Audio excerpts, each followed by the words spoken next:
It was past midnight on a rainy street in the city. A man in a wheelchair raised his hand, signaling for a taxi. One after another, the yellow cabs slowed down, only to speed off the moment the driver saw his face.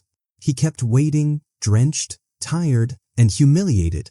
But what none of those drivers knew was that this man wasn't just another passenger. He was the newly appointed city inspector, the very person who had the power to change their future forever. His name was Marcus Hayes. To most of the city, he was just another face in the crowd, a middle-aged black man, quiet, reserved, and moving through life in a wheelchair after a tragic accident years ago. But what nobody on that dark street knew was that Marcus had recently been promoted to a powerful position, city transportation inspector. It was his responsibility to ensure that taxis, buses, and ride services were treating passengers fairly, regardless of race, gender, or disability. That night, Marcus wasn't on official duty. He had just finished visiting his sister, who lived on the other side of town. The rain poured harder, and all he wanted was to get home. He didn't expect a simple taxi ride to turn into a test of character for the entire city. As car after car rejected him, Marcus's mind wandered back to his younger days, nights when he had faced the same treatment long before his title or power. If you believe in justice, hit like, subscribe, and tap the bell so you never miss a story that matters. The sting of racism wasn't new to him, but tonight felt different, because this time, he had the authority to do something about it. He pulled his coat tighter, took a deep breath, and raised his hand once more. Another taxi slowed down. The driver looked at him, hesitated, and then shook his head before driving off. That was the moment Marcus decided, enough was enough. The inspector, Samuel Davis, adjusted his coat against the cold night air as he walked out of the train station.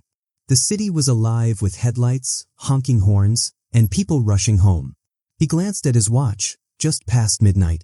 All he wanted was to get home after a long day of unannounced inspections across the city's transit system. He spotted a line of yellow taxis waiting outside.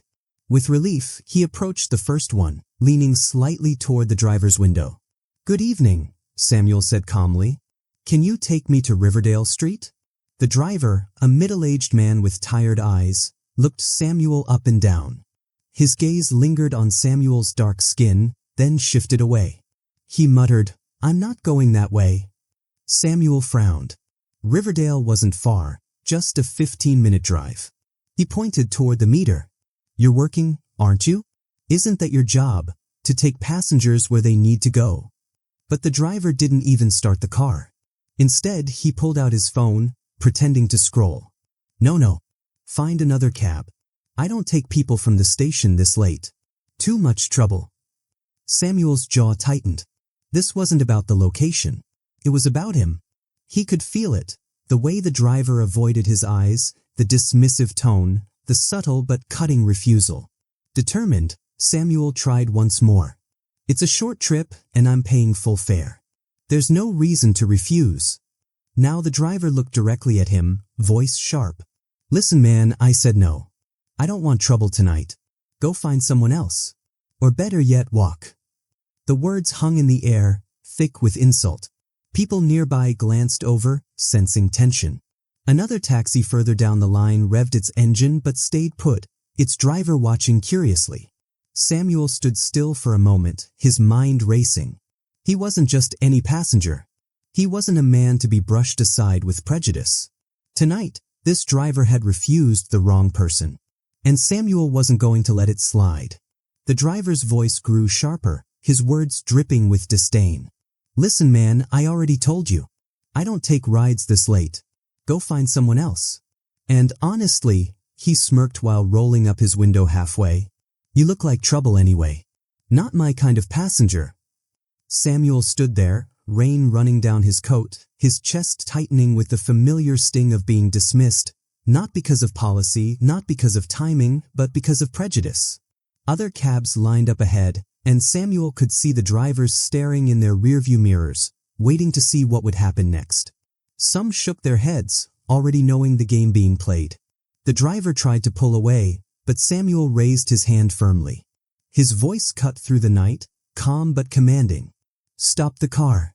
The driver frowned. "What? You think you can order me around? Who do you think you are?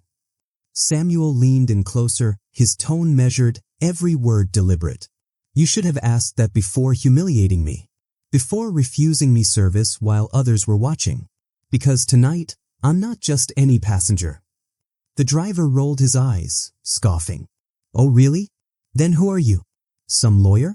A politician? Samuel reached into his coat pocket and slowly pulled out a black leather badge holder. With a single flick, he snapped it open against the glass. The golden emblem glistened in the glow of the streetlight. I'm Samuel Carter, City Inspector of Public Transportation. The driver froze, his smug expression shattering instantly. The other cab drivers in the line leaned forward, eyes widening as they realized what just happened. The silence was thick, broken only by the sound of rain hammering the roof. Samuel's voice grew sharper, every syllable carrying authority. And tonight I was out here inspecting, not offices, not paperwork, but people. Real drivers. Real behavior. The truth that doesn't show up on a report. He gestured toward the taxi. And you just failed the test in the worst possible way. The driver's face drained of color. His hands trembled against the steering wheel as his words stumbled. I didn't know, sir. I didn't mean. Samuel cut him off. You didn't care. You judged me before I even opened the door. And now everyone here sees the cost of that decision. A sharp intake of breath rippled through the row of taxis. No one dared to move. The man who was moments ago dismissed as trouble now stood as the very authority who could decide the future of every license on that street. The night flipped in an instant. Samuel wasn't the rejected passenger anymore.